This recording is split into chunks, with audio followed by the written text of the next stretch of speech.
Everyone can be seated. You can play the call, please. Would you like me to play the full call or just the part that I plan on publishing? Well, how long is the call itself? Let me check.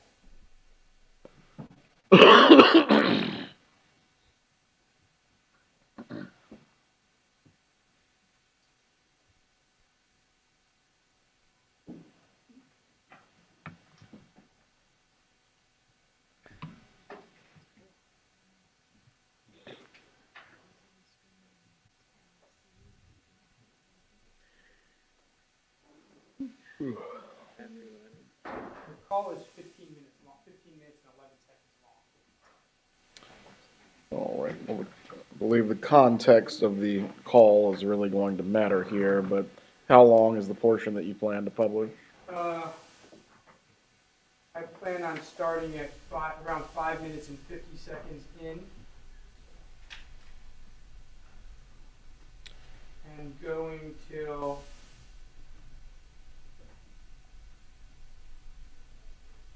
I think I could stop it at around 7:30.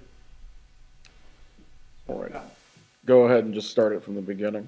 From the beginning of the call, 15 minutes. Yep.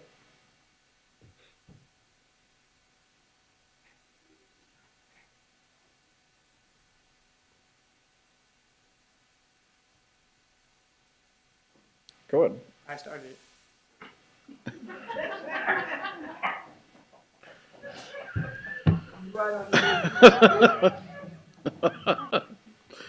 Well, I guess it's a good thing when you're not hearing voices, but I do actually need to hear the voices to get through this issue. I really hate computers.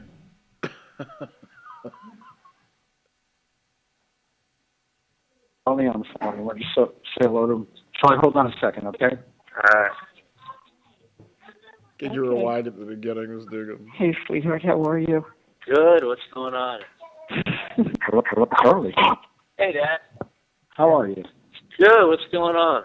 Not too much. I got the boys finishing up a computer show. You finished? Good. Shut it off, Lincoln. Go brush your teeth, and I got to get Ben. Ben, go brush your teeth now. Ben, go brush your teeth. All right? I got Uncle Charlie on the phone. You want to say hello to him? Charlie, hold on a second, okay? All right. Okay. Hey, sweetheart, how are you? Good. What's going on? Oh, you know. You know. Any No. more drama? No, I had busy day. I got up early and cooking a lot of stuff to the Seder for tomorrow. And then went to, no, Ben, go to Grandpa and get your teeth brushed. One second. It's Hot Wheels. Really? Okay, Lincoln, go get your teeth brushed, baby. And then we went to the courthouse. It was very nice. We met Wendy Judge. Oh, nice. She is like your next door neighbor. Really? She had said that all along because I remember the other judge she worked for. Whoa.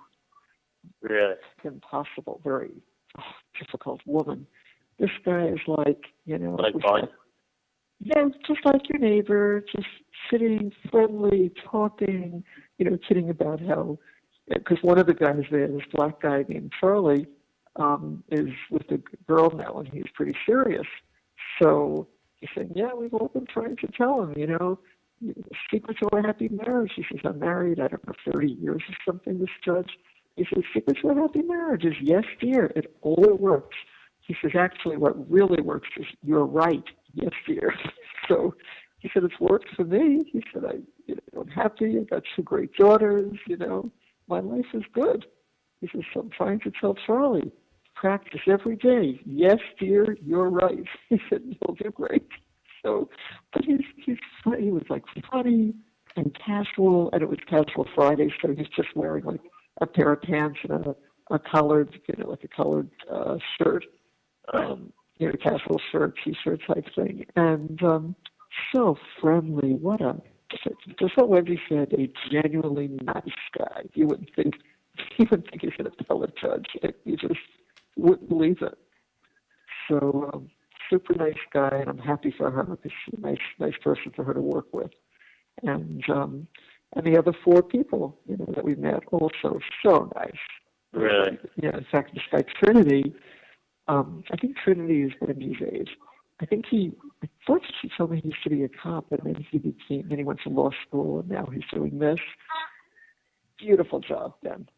And he, and he's the one that's married and has 2 kids. And it's such a difference because, for whatever reason, Ben didn't want the ice cream cake. So he went back into Wendy's office, and we're all sitting and having cake. And after about 15 minutes, this guy Trinity gets up, and we thought he was in the bathroom. So, anyway, yes, he did, honey. He just did. He has an extra brush in there. So there's some things that I was hoping. No, I'm going to ask him. He said, "What time tomorrow?" I'm hoping I'm going to have a little time with you tomorrow, just to talk about some of the cases that we need to go over. So, okay. All your stuff. Okay, sweetheart. Okay, I'll get you one. So I would like, if that's possible, maybe. What do you think? Well, I'm waking up early in the morning. I'm driving up to West Palm Beach. I know you said that. I couldn't remember though what you were doing up there. I'm going racing. Oh, and you're doing something. Dad said, "What's he doing?" I said, "You know what? I don't remember." He told me he was doing something. Yeah, no, I'm going racing. I got all the guys going up there. Yeah. How many of you are going? I think just 4 of us. Yeah. Is Scotty one of them? Scott Jones. Scott Radius or Scott Jones? Jones. Yeah. Yeah. Hold on a second. What, Lincoln? I know when the rescue box first got their color. Yeah? When they scanned their vehicle, they scanned into the vehicle and then they transformed and they got their color. Oh, okay. Tell Grandpa to get a book and go into bed with you, and I will be right there. Okay. I forgot about that. Okay. You can have, no, not this one, honey. Let me do this with you tomorrow, please, Ben. So you're going up there early. So what is that, like about 3-4 hours of racing or less? Yeah, but I mean, you're looking at an hour. It's an hour and 15 minutes there. It's an hour and 15 minutes back to here. We'll do that tomorrow. Yeah, no, I'll talk to you tomorrow. I mean, listen, there's no rush. I don't start work till Monday. Okay, sounds good. It's not like I ask you tomorrow, but yeah. I've thought everything through again and again and again, and I think I'm 100% right. Yeah. Oh, I would hope so. That would be, yeah. Or 99% right, because none of it makes any sense. No. None of it makes any sense. I mean, there's no. I know. It's not. I'm just telling you, it's not done like that. It's not. I know for a fact. It's not. It's not done like that at all. And they're approaching somebody who has nothing to do with anything, which is even sillier. Yeah. So listen, my feeling is that you go to. I'll tell you what my feeling is. But it's utter nonsense. Like that's the best way I can describe it. It's utter nonsense, and I wouldn't pay it any attention. No attention at all. It's not done like that. It's flat out. It's not done like that. Yeah, we'll talk about it tomorrow. Yeah, no, but I mean, I can say it on the phone without saying it, but it's not done in such a nice manner. No, it's not. It's not done like that. It's done like that if you want someone to talk to you. If it's otherwise, it would just be. It wouldn't be done like that. Yeah.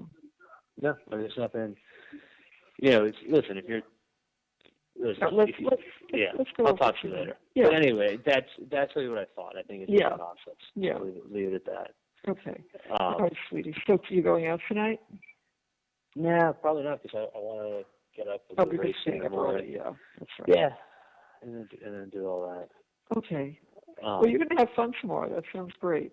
Yeah, no, I'm really looking forward to it, and I'm buying the cart. What cart? I'm buying the go-kart tomorrow. Oh, I thought you were racing cars. Kart racing. Oh, I thought CARS. Oh. No, you can't rent cars to race. They'll never let you rent a car. So a cart. So what is everybody doing that? They buy carts? Well, I'm buying my go-kart. And so what is everybody else doing? Bob, is that the end of renting the it, yeah. portion you wish to publish? But I'm going pro. Yeah. Okay. Listen, I've always wanted a go-kart. With regard to the hearsay objection, the part that really struck my ear was your client saying it's not done this way. What is his qualification to essentially make this opinion if this is not hearsay? His qualification is he's been extorted before, and he knows it's not done this way. Assuming there are many ways to skin a cat, beyond the one way in which he's alleging to have been extorted, what is his foundation to make this opinion? He's making an opinion based on his past, and it goes to his state of mind. So even though it's hearsay, it's an exception to the hearsay rule, which is his state of mind. State any further argument. All right. I am going to sustain the objection. Your client may testify as to any matters he can recall, but specifically not getting into the substance of this call itself. Fair enough, Your Honor. Let's bring back in the jurors. May I approach the podium, Your Honor? You may.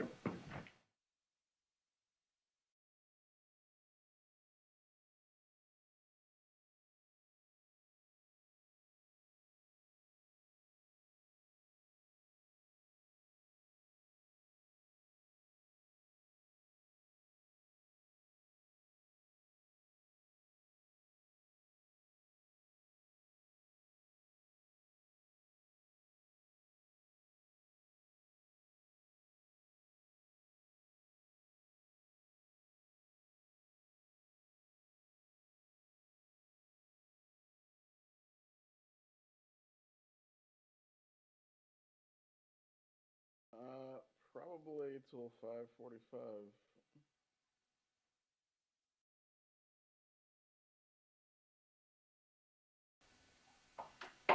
All right, jury member in the courtroom.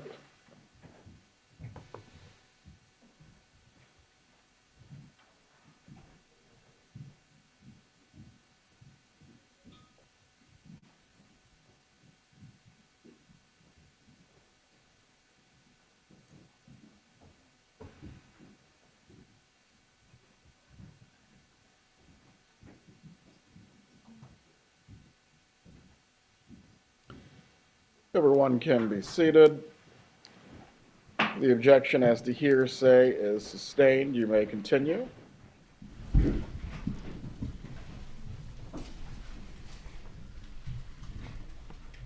The Matsuri dinner was on April 21, 2016, correct?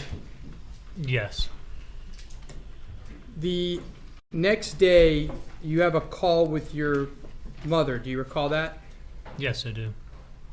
During that call with your mother, do you recall asking her whether Dad had told her everything that you told him the night before? Yeah. Overruled, you can answer the question, just not get into the substance of. You may continue. Yes, I asked her, had my dad told her everything that I talked with him at dinner about. And on that call, what again do you tell your mom, even with what you had told your dad the night before? Objection, hearsay. Well, I'm going to allow him to answer the question as long as it's not going to get into an out-of-court statement. You may answer the question. That it's not done this way, I know for a fact. And I'm 99% sure it is what I thought it was. What was the basis for you telling your mom that? I wanted to calm her down and tell her that I'm more sure that it's the police. The basis was the guy that sat next to us at the restaurant who went to the sushi restaurant and wanted to eat a California roll and was real rude. Okay. Now I want to go to April 23rd. Okay. April 23rd. Judge, may we go sidebar very briefly? Approach.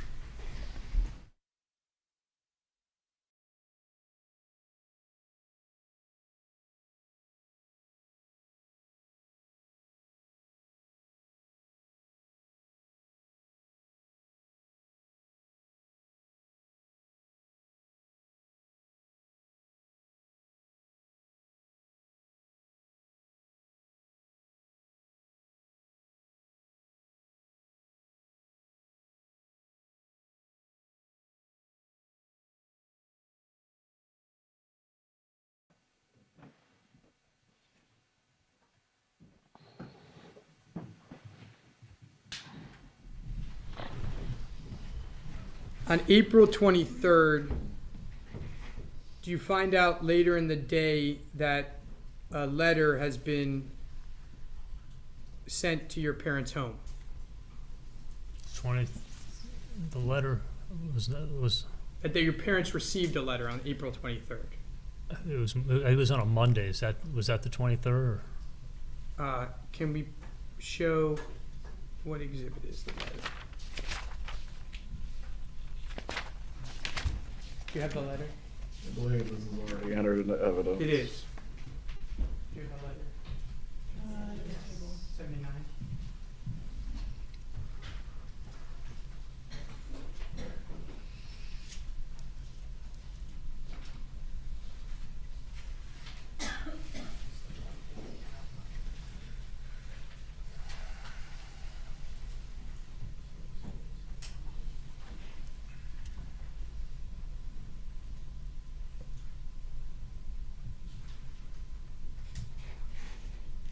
We'll look at it after. I can't find it. Will you take my word that the letter was received by your parents on April 23rd? Sure. Okay. Wait. Yeah, I think it was Monday the 25th. Ah, you're right. Don't take my word. The letter was received on April 25th. That I will agree with. Okay. Now, on April 23rd, did you find out that Catherine Magbanawa and Sigfredo Garcia were in a big fight? Yeah, I did, actually. And did you learn that Catherine Magbanawa had left him? Yeah, I believe when I called her on the phone, she said she took her shit and left. Now, on the 23rd, when you find that out, were you upset? Yeah. Why were you upset? Well, at this point in time, Katie'd been protecting me in the first extortion. With Katie being with Sigfredo Garcia, that was the best chance I had to try to stop the second extortion or to find out who's behind it. And then it also made me think that the timing of their explosive breakup and the timing of the guy extorting my mom and the fact that I had just found out on Wednesday, the 20th, that Sigfredo was behind what happened to me was very suspicious. So it opened the door in my head to thinking, like, what if Katie's, what if she's breaking up with him because she found out that he's behind the extortion of my mom and she doesn't want to tell me? So my mind was going there. And then 2 days later, the letter arrives at your parents' apartment, right? Yes, on that Monday. Okay, so let's talk about that Monday, April 25th. Where were you working that day? I was actually working in that office in South Beach, just a couple blocks away. And after work, where did you go? I went over to my parents' house to stop off. What happened when you got to your parents' house? My parents were really shaken up because they got a very threatening letter mailed to them saying that you don't take me serious, and Tato is fucked, and soon you will be fucked too. And it was mailed to their apartment. So now they're saying, who's ever doing this, they know where we live, not just the building. They know the apartment number. Like this, they were scared. Did your parents think that the letter was more threatening or less threatening than the original communication on the street? Way more threatening. And what did you do after you found out about the letter? After I found out about the letter, I called Katie because I'm thinking, like, this has to be Sigfredo. Like, they're fighting, and he was behind what happened to me. Not that this has to be, but, like, it was real suspicious, and I wanted to see what her feelings were. And she was avoiding me. You know, I tried to see Katie on Thursday. I tried to have her come to my office, to either one of the offices I was working at. She wouldn't come. Tried to have her come on Friday. She wouldn't come. I wanted to see if she wanted to see me Saturday. She was avoiding me. And then it just all was lining up it was making me question a lot. Now, the state put in M. Is that a call that you had with Katie about meeting with her, and this is after the letter arrives? Yeah, I wanted her to come down to meet me. Did she agree to meet with you on the evening of the 25th? Yeah, she drove down to where I was at. Where did you meet with her? I met her at my parents' building. I was downstairs. Did you meet her around the same place that you had met with your mom after the bump? Yeah. What did you do when you met? Did you stay in one spot or did you go someplace? No, we just went for a walk along the sidewalk, along the water, and we walked probably a good 30, 40 minutes maybe. What did you discuss on your walk? I confronted her and asked her, do you think that this is Sigfredo that's doing this to my mom? And she again said, no, absolutely not. I'm like, but come on, can you tell me? Because you guys are fighting, and I know he was behind now. What happened to me is this what you guys are fighting about? Do you not want to tell me? And she was adamant that it wasn't him. And then I said, well, what about Tato? What about Luis Rivera? And she said, it doesn't seem like something he would do. This is not how he would do it. She said, but he is incarcerated, and Sigfredo did bring him on. He is the one who killed Dan. Is maybe one of his people is trying to do an extortion off of something that he thinks was a murder for hire, because whoever it is writing this thinks it was a murder for hire, which it wasn't. So I opened up that possibility, and she said, well, probably not, but she said, it could be, it's probably the police. She still was like, it's the police, but it could be a copycat. What did she tell you that she would do? She was going to call the number, and I was like, you haven't called yet. And she said, no, she hadn't. So I'm like, can you please call the number and see if you know these people and see if you can get it to stop? After you did how long were you with her this evening on this walk where you're having this discussion? I mean, it was probably 30 minutes there and 30 minutes back, and we sat for like 10 minutes. So, I mean, it was over an hour for sure, hour and a half. When she left, did you stay in South Beach? Yeah, and I also tried to get her to call the number by telling her, like, my parents are going to go to the police. Like, they are going to go if you don't give them some peace of mind and find out that, confirm for me. By the way, this is April 25th. Is that the last time that you saw Catherine Magbanawa in person? Yes. Now, after you meet with her that night, do you meet with your parents again? Yeah, I went over. My parents were actually at my sister's apartment, which was a few blocks away. So when I got done there. I sat for a little while, and then I went over to my parents' apartment, to my sister's apartment. When you went to your sister's apartment, was she there? No, she wasn't. And who did you meet with? My mom came downstairs. My dad stayed up in the apartment because the kids were sleeping. Why did you meet with your mom alone outside of the apartment? What was your mom and dad afraid of?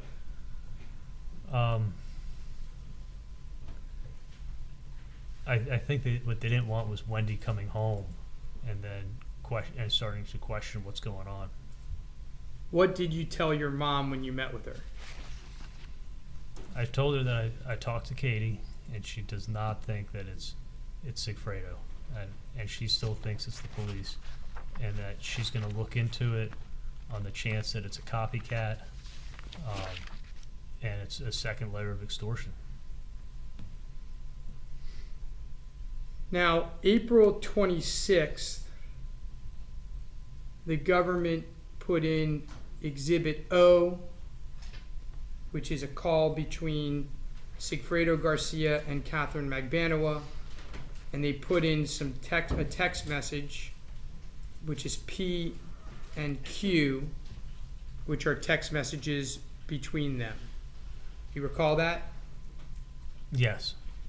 And I know you weren't privy to this in real time, but those calls and text messages show that the two of them are fighting still, right? Yeah. And as a result of that, strike that, Your Honor.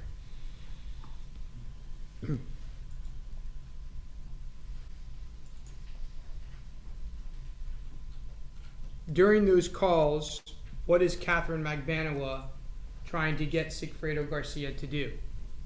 She wants him to call the number.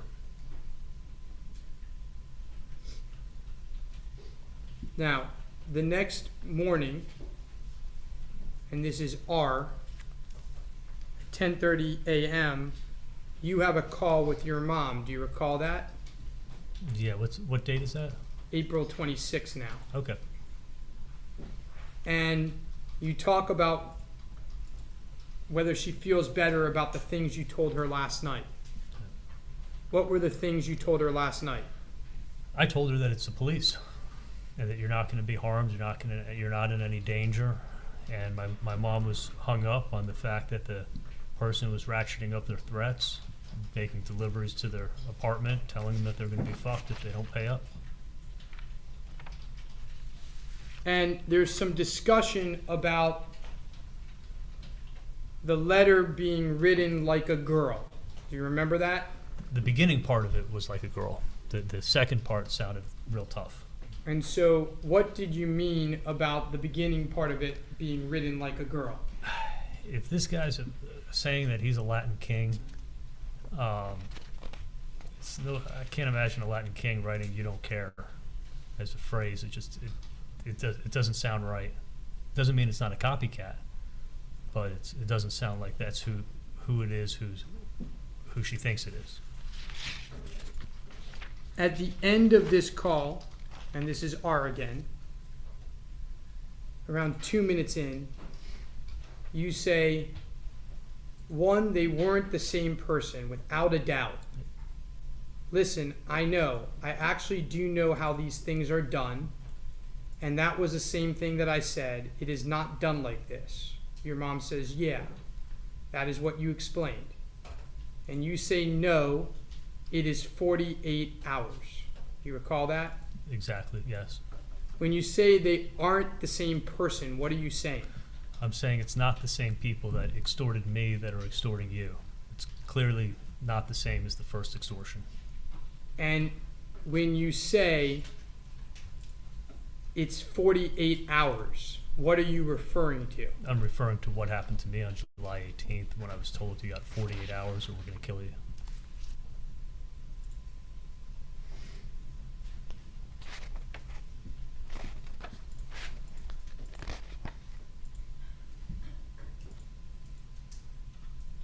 We then go to State's Exhibit S, which is later that same day.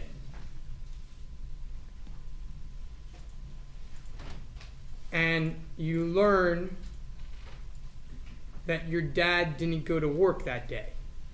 Yeah. Why were you upset about that? Because I knew how this extortion was affecting them. I mean, my dad's probably missed 2 sick days in the last 20 years, and he's afraid he's going to get killed in the parking lot of him walking into his office because he's getting extorted by some Latin King gang member at this point, and he's afraid to go to work. So even though they're telling me they're okay, I know when my dad's not going to work, there's something seriously wrong. And your mom asks you whether you ever checked the phone number I gave you last night. Again, what is she referring to? She's saying, did you follow up on this? Is this person really a dangerous person? Your mom then starts talking about fixing bridges. And you say, Mom, just stop with the fucking nonsense because I really don't want to come down there anymore. What are you frustrated with her about? I'm frustrated. My mom's trying to talk carefully, and I understand that. But I'm letting her know, like, this is the police.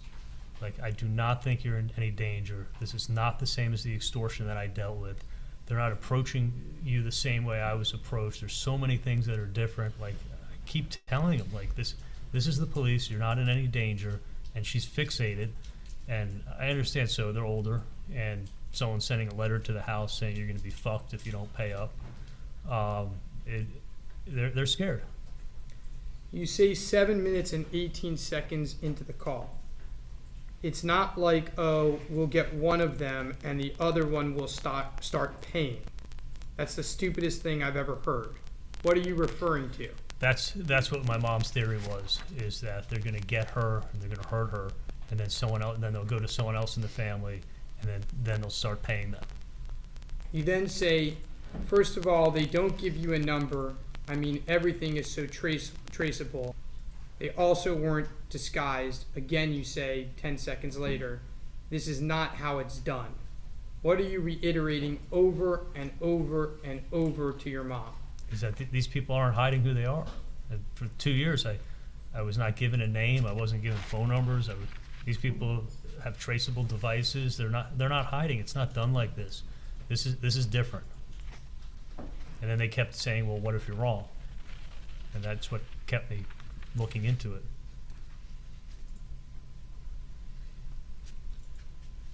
Then we go to T. And by the way, T, just to be clear, S was a call with your mom, and that call is at 4:00 p.m. It lasts 15 minutes long. And then T is at 4:33 p.m. of the same day. And this was the first call you had with Katie after you met with her, right? Yeah. Again, Katie is talking about a client and property, right? Yes, she is. And she asks you for a number. Did you have the number on you? No. How were you going to get the number? I figured I'd just call my mom up and see if she had the phone number. I'd get it for Katie. And on you, you try to get the number from your mom, right? Yes, I called her. And did your mom have the number? No, she said that she had given it to me.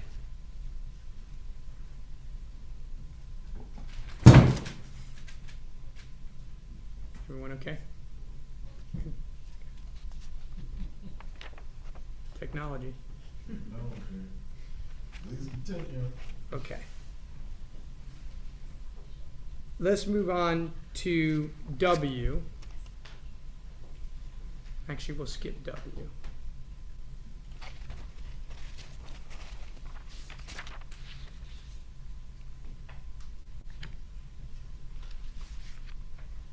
Now we go to the next day. The next day, you have a call with Catherine. This is X. You have a call with Catherine Magbanua at 10:42 in the morning. And to kind of spur your memory so that we don't have to play it again, this is the Drake call. Oh. Do you recall that call? I recall it. Okay. And during this call, there's some discussion about helping her out with a vacation. What was that about? She had asked me, and it's on the wires before the bump. She wanted to go down to the Keys, and there's a place that I would stay at that I have a connection to, and I could get a room really inexpensive. So she had reached out to me if whether or not I could call up and get that connection for her. And I said, you know what, I'm going to pay for it for you. So I said, wherever you go, I'm going to take care of it.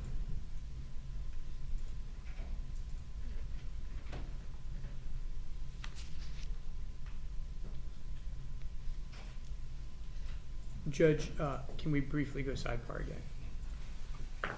Very briefly. Very Please approach.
Now, one of the calls that's in evidence but was not played yesterday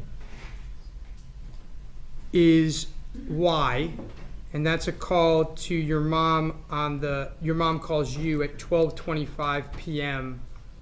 On the 27th. There's some discussion about Miami Heat tickets. Do you recall that call? Yes, I do. Okay. Rather than play the whole call, let me just ask you some questions to see if you remember it. Sure. Do you recall offering your parents Miami Heat tickets? Yeah, Playoffs. I knew somebody who wanted to sell their tickets, so I wanted to see if they wanted to go. And they did not want to go, right? Yeah, they didn't want to go. And why didn't they want to go? They were still really upset about being extorted and the letter that came to the house on Monday. This was the day after my dad took the day off of work and didn't go to work. And again, what do you repeatedly tell your parents on this call?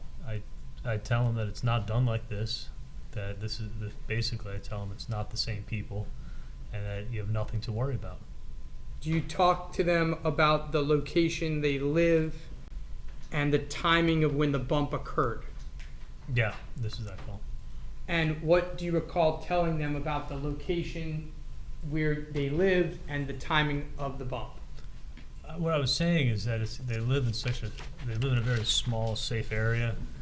For somebody to do that in the middle of the day, it makes me think that it's even more the police, because it would be so easy for them to get caught doing something that it's almost like these people don't care about getting caught. Okay, so let's briefly recap before we go on. The letter comes on the 25th, right? Yes. And no one makes any payment. No. The bump had happened on the 19th and a week before, and no one made any payment, right? No.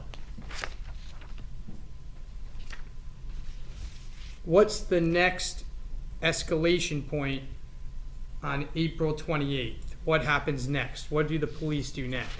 The guy that came up to my mom on the street and wrote the letter to the house is now looking for her at work and calling her place of work and calling the office looking for her. So, and this is, I believe, State Exhibit 107, okay? Now, you're not on this call, right? No, I think the guy called Erica. Okay. And what happens after this call? Is this the one where the undercover calls Erica? Undercover calls Erica, and does someone call you after the undercover calls Erica? Yeah, he said to Erica that I gave Mrs. Adelson some important papers last week, and she knows what this is about. She needs to call me. So then Erica called my mom and told her about this person that called the office, and my mom was scared because now they're tracking her down at work, and she called me up and she was really shaken. Now, during this period of time, what had Catherine Magbanua been telling you about her calling the number? She said she called the number, and she called another number, and nobody picked up. So your mom calls you, and that's Z. That's Z, correct? That's Z on April 28th at 9:42 a.m. And why did you tell your mom during that call that it's odd that the guy called the office? What was odd about it? It was odd that he called the office because Katie had been telling me she's been calling the number. So it's odd that the guy's not picking up, but yet he's making phone calls.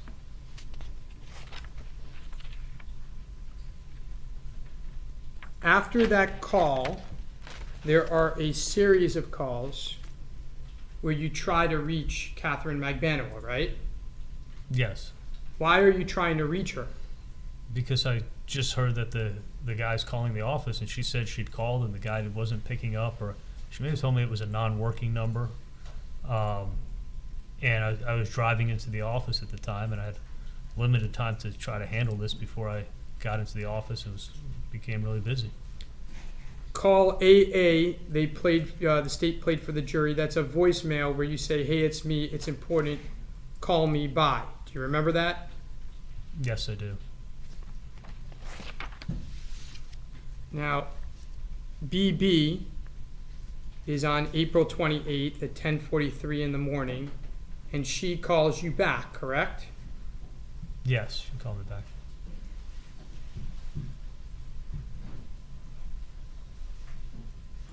What does Katie, if you remember, and I can play it for you if you need it, what does Katie first tell you about the phone number when you call her back, when she calls you back? She says it's a non-working number, and that it's a Gmail number, and it's been called 100 times. What do you understand her to be saying when she says it's a non-working number? That like when you call a number, it rings, and then you hear like a long beep, and that no one's able to pick it up, and it's not an active line.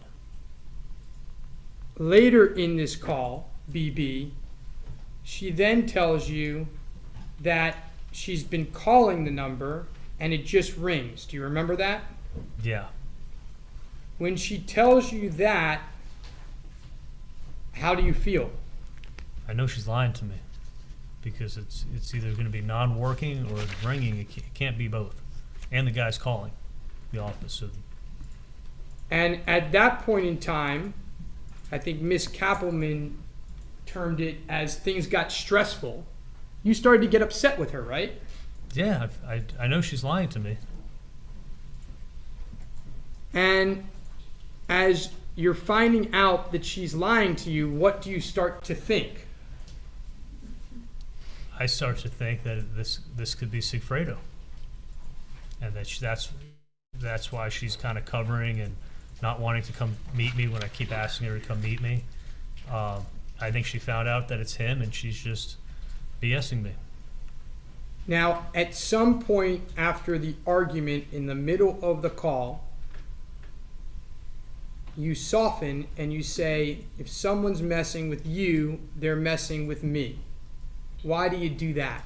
Because at that point, I wanted her to know that like I'm on your side. I'm not trying to set you up. I'm not turning anybody in. Like I know you're innocent. I had nothing to do with this. I know you had nothing to do with it, but I need your help, and that's why I'm calling her, is for help. At the end of the call, what does she tell you she'll do?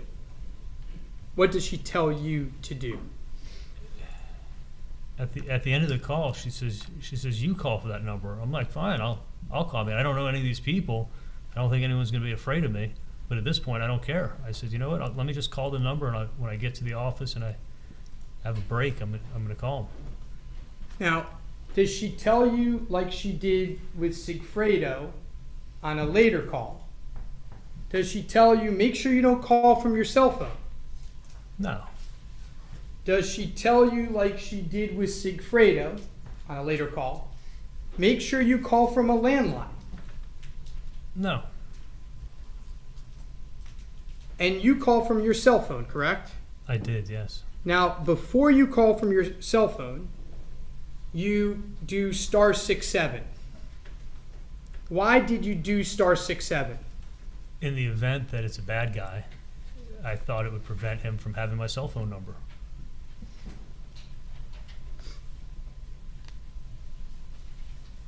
By the way, in DD, when you're going back and forth, because there's some calls between you and her trying to get the number and seeing if the caller ID, if there's caller ID at the dental practice.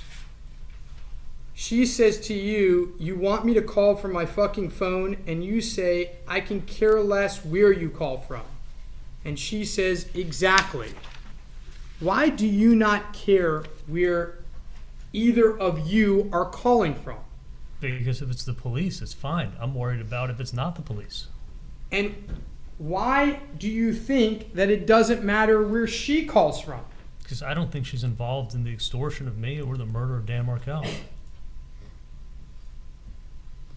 At 1:51, a minute and 51 seconds into DD, and again, DD is that same morning, April 28th, you say to her, they can listen to whatever conversations they want. You're talking about calling on your phone. Quote, they can listen to whatever conversations they want. Why do you not care about anyone hearing what you're talking about? Because we weren't involved in a murder. You know, we're trying to figure out who's behind the second extortion and if my family's in any danger. If it's the police, let them listen in. That's fine.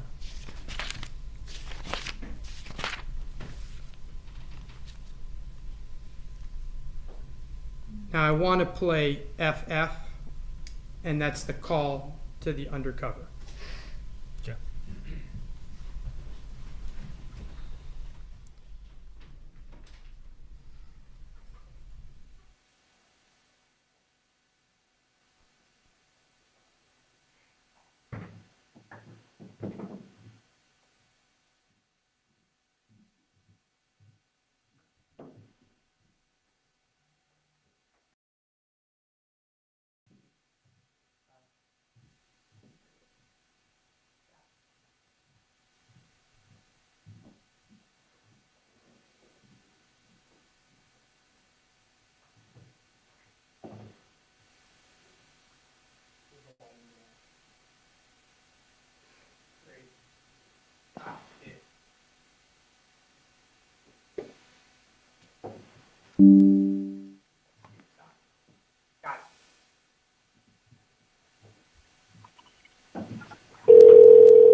Hello? Hola, diga. Hello, diga. Hi, who's this? Who's this? Someone's been calling my family. I'm trying to figure out who this is.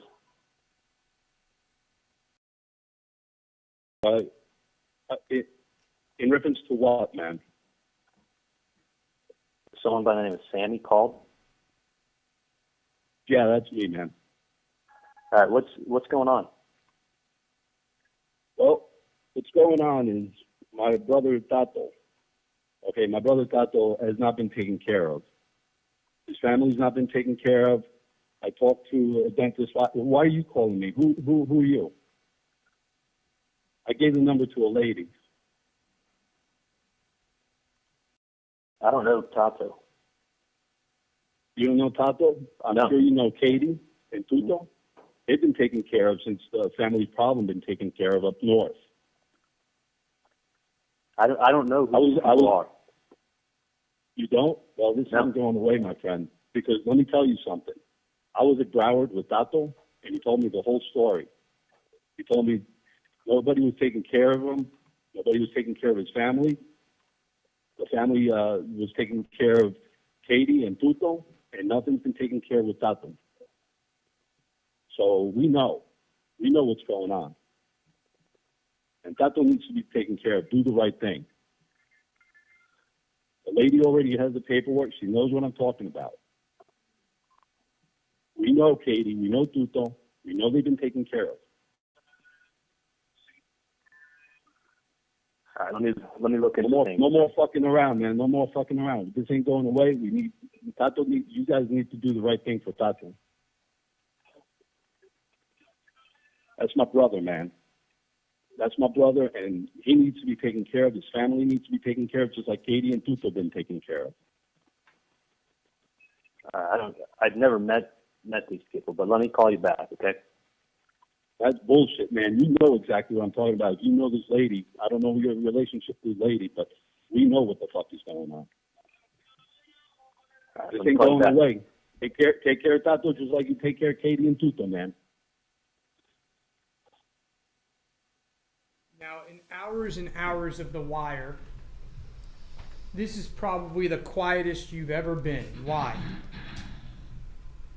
I was looking to get information from him. I wasn't looking to give him any information about me or anything. And he was pretty scary, too. I was talking to him on the phone. Now, when he starts speaking and he says things like, in reference to, and do the right thing, what did that make you believe? He sounded educated. He didn't sound like a Latin King gang member. And after this call, going to GG, you have an 11-minute call with Kate, correct? I do, yeah. Now, you're not very good with names, are you? I'm horrible with names. So on that 11-minute call, not only do you again get the names Tuto and Tato confused, but now you start calling this undercover, whose name is Simon, right? Yeah, I changed his name by accident. Did you do it on purpose to hide anything? No, I'm just bad with names. Now, you say to Katie that you told him you don't even know who these people are and you don't know what he's talking about. Why is it important for you to tell Katie that? Well, because I don't want Katie to think that I'm trying to set her up or set her friends up, and I'm keeping quiet. But in the same time, I'm going to her for help, and I'm letting her know, like, the guy picked up the phone as soon as I called him.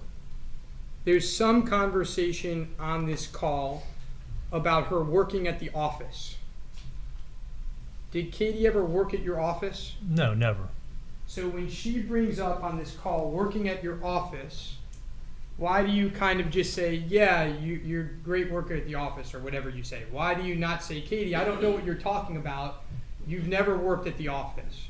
Yeah, if I would have talked bluntly and said you don't work at the office and what the checks were for and that she was cashing them, she would have known I was setting her up or setting her friends up. You say things on the call like, I might have the wrong Katie. It might be another Katie. Why do you tell her that? Because when I called her back, she got like really quiet, like almost like she sounded like she wasn't trusting me, and almost like she was suspecting me of trying to set her and her friends up, and that's why I really pushed to say, like, hey, I'm not setting you up, and talk to her like that. What was all that you cared about at this point in time? I just wanted the extortion to stop. And when you say you just wanted the extortion to stop, who were you worried about? What were you worried about? Well, I was worried that, my parents were really upset.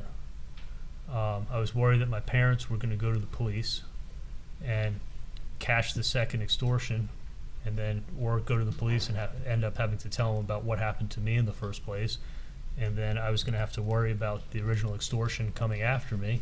And at this point, I know that it involves the head of the Latin Kings and Sigfredo Garcia.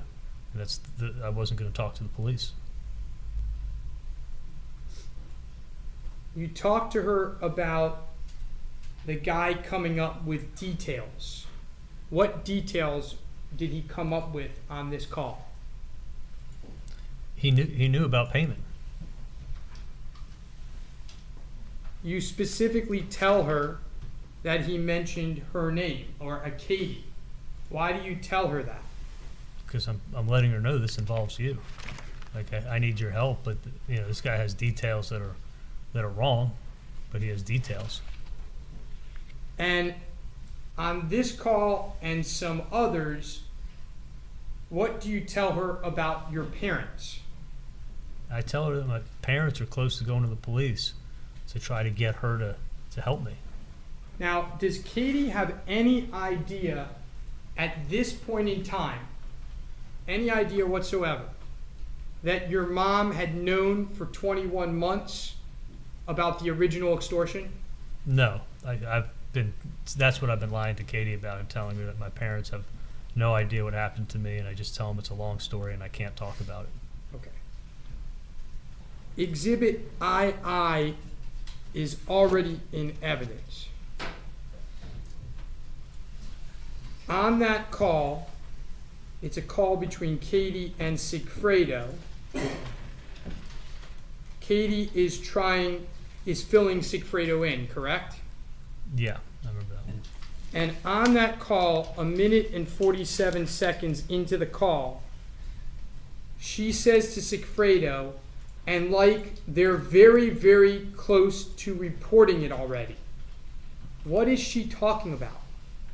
She's letting him know what I've been telling her is that my parents are going to go to the police if you can't get these friends of yours to either stop and contact them. I want to take a couple seconds and dissect this statement. You understand that the state's theory is that Katie, Sigfredo, and Luis Rivera conspired not only with you, but also with your sister and your parents to kill Professor Markel. You understand that, right? That's their theory. And you understand that here, Katie is telling Sigfredo, I'm worried that they're going to go to the police. She's not telling it to you, she's telling it to Sigfredo Garcia. Is that what's happening here? That's exactly what's happening. Now, the state, you've heard it in this trial, says Katie tried to silo people, right? Nonetheless, Katie is telling Sigfredo that the very people that, according to the state, are co-conspirators for her are going to go to the police and report what? Does it make any sense? No, not at all.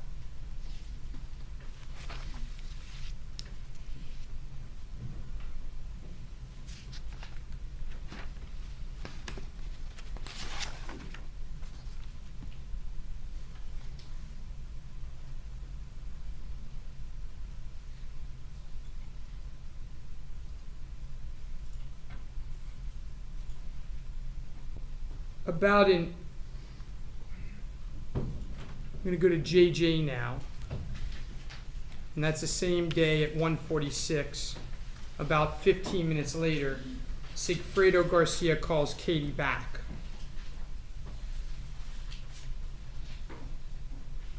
And during this call, he says he's going to get rid of his phone. and Katie tells him not to call from his phone or from the office. Because he says, what does he say he's going to do? I think he's going to call the person who's extorting my family. Now, before this point in time, Katie has told you that he and she, or at least she, has called the number how many times? She said it's been called 100 times. She said it's non-working, it's a Gmail number.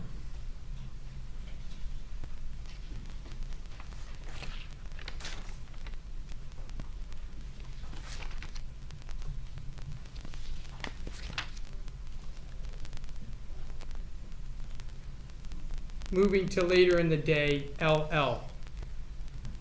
This is a call between you and Katie. The call begins with her again saying that she called the number. Did you find out later through discovery that she never called the number? Yeah, many years later I found out. She then says that Sigfredo Garcia left a message. Did you find out in discovery that no message was ever left? Yeah, they were lying. I found out years later.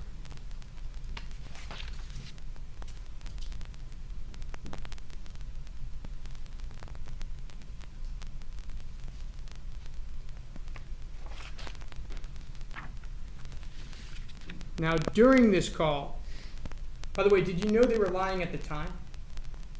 No, I thought she was telling me the truth. During this call, you say,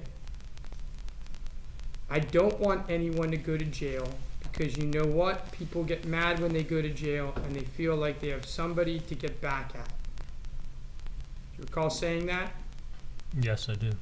Why did you tell her that? I wanted to let her know that I'm not going to the police and I'm not turning anybody in. On a later call, do you recall saying what you thought the police could do to protect you?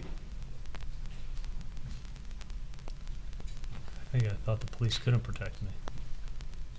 Do you recall saying to Katie, I'll give you a secret. Can I inquire what call we're referencing? I'll move on, Your Honor. We'll do it tomorrow. You've got a few more minutes. You might as well make use of it while you got it. I got other stuff to do today. Go ahead.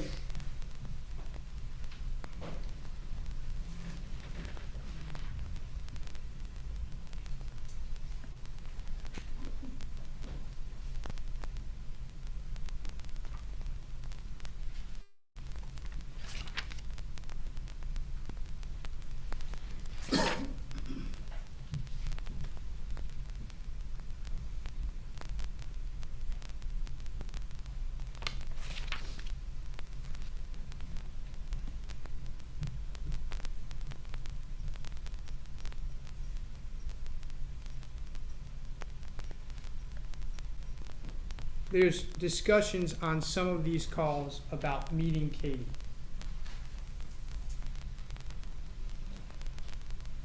Did you ever meet her? No, the last time I saw her was that Monday, April 25th.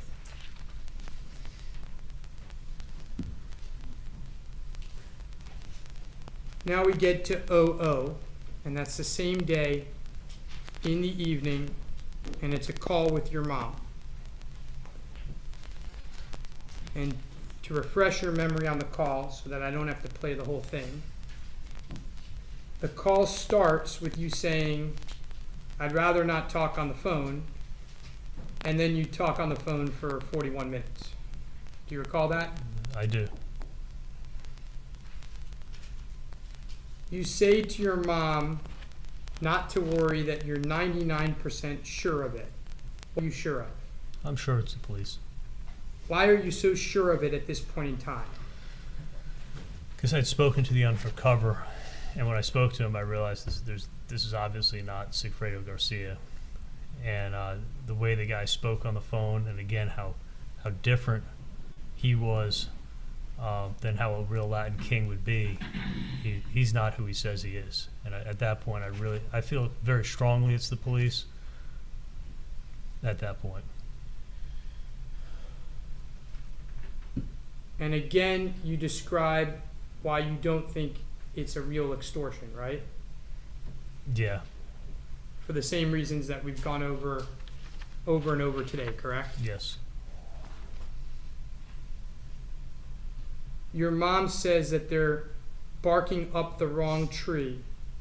Why? What did you understand her to mean when she said they're barking up the wrong tree? Well, they think it's a murder for hire. They don't realize that it was an extortion on our end.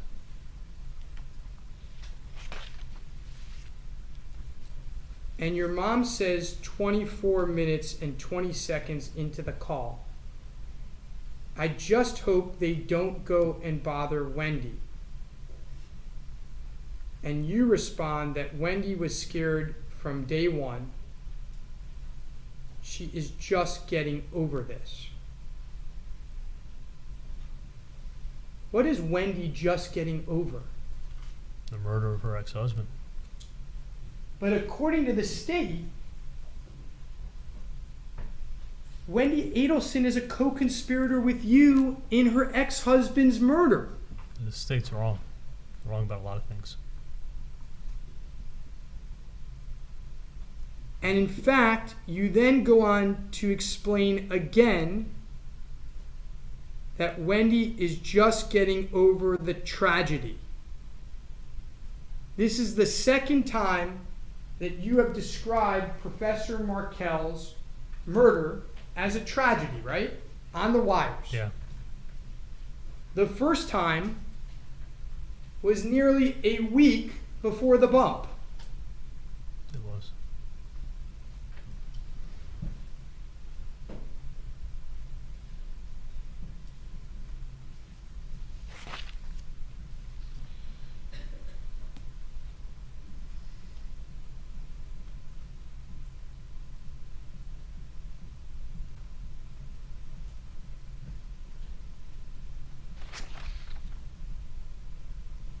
"33 minutes and 40 seconds into the call." And this was not played for the jury yesterday. You say, they got theories out there. Someone thinks that our family paid for this to be done. What are you saying here? I'm saying it's the police, and their theory is they think it was a murder for hire, and that's why they're investigating it the way they're doing it, and they're pretending to be gang members who are coming back for more money. Going back to Dolce Vita. Mm-hmm. You're aware Dolce Vita is, according to the state, the final straw that led to your arrest, right? Yeah. Going back to Dolce Vita, did you say something very similar to this in Dolce Vita? Yeah. What did you say in Dolce Vita? I said that they only know part of the story, where they think they know part of the story. And what do they think? They think it was a murder for hire. And that's, what was it? It was an extortion.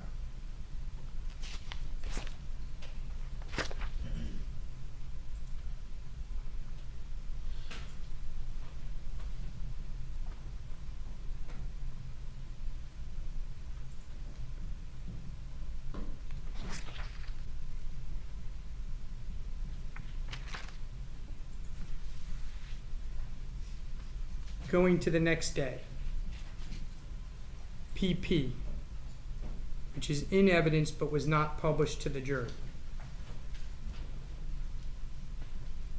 I want to play a portion of it.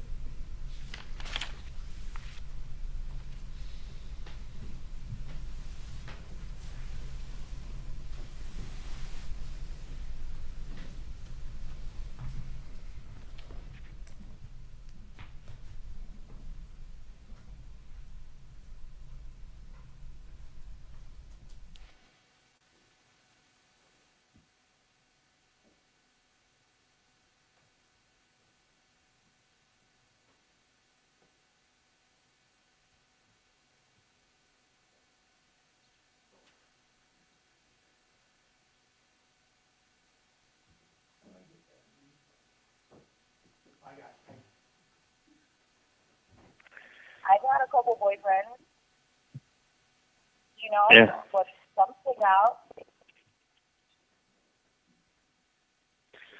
It's somebody not from the first layer, but probably the second layer. You say it's somebody not from the first layer, but probably the second layer. Yeah. What are you saying here? I'm saying I think it's a copycat extorter off of the first extorters. So the second is copying the first. And who did you think that copycat was? I thought the copycat could have been somebody from Luis Rivera, somebody that he may have known or known what he did, and now they're trying to do an extortion of their own, be a copycat.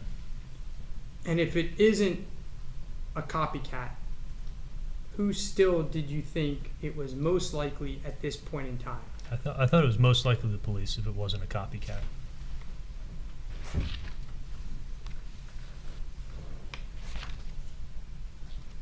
By the way, 22 minutes into that call, PP, there's reference to a jet ski incident. Do you recall that? Yes. What jet ski incident are you talking about? When I went to pick Katie up to go jet skiing July 1st, and Sigfredo cut in front of me and slammed on his brakes and got out of the car and started threatening me in the street. And then started leaving threatening messages on my dad's phone that night.